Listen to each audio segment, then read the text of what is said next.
Assessore Bini, questa mattina due importanti incontri istituzionali. Il primo con i vertici del cluster Comet per quanto riguarda le possibilità offerte dal cluster della metalmeccanica in Friuli Venezia Giulia e per le imprese del territorio.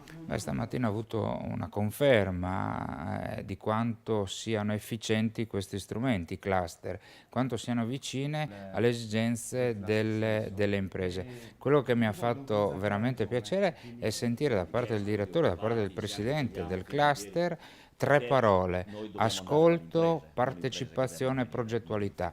Io sono convinto che le nostre imprese abbiano bisogno di tutto questo. Il cluster è anche uno strumento che ci deve far aprire gli occhi su quella che è la realtà vera sulle nostre imprese. Parliamo della metalmeccanica. Quando noi abbiamo un 90% di imprese a gestione familiare, lì qualche riflessione va fatta.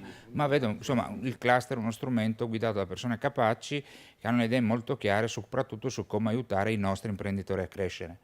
Il secondo incontro è stato invece con i vertici di Friuli Innovazione. Sì, Friuli Innovazione rappresenta un parco importante per la nostra regione. Si è parlato di diverse cose, si è parlato di numeri. Non voglio fare un'invasione di campo, parlerò con la mia collega Rosolén in merito. È un sistema che a mio avviso va analizzato per bene, vanno visto i numeri, va visto, va capito quanto questi parchi davvero ritornano al proprio territorio, perché la funzione vera di un parco è rendere e creare ricchezza per il proprio territorio e soprattutto la sostenibilità, così come sono organizzati oggi nel proseguo degli anni. Insomma, a mio avviso un minimo di riorganizzazione andrebbe fatta, se non fosse altro per i numeri che ho visto.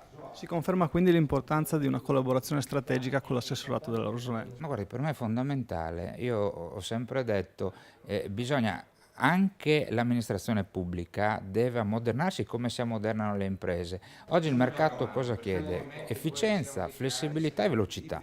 Eh, Quando tu parli di industria, quando parli di attività produttive, parli di turismo, devi parlare per forza anche di lavoro, di innovazione, di ricerca, di sviluppo. Quindi la partnership con la collega Rosalind deve essere assolutamente imprescindibile.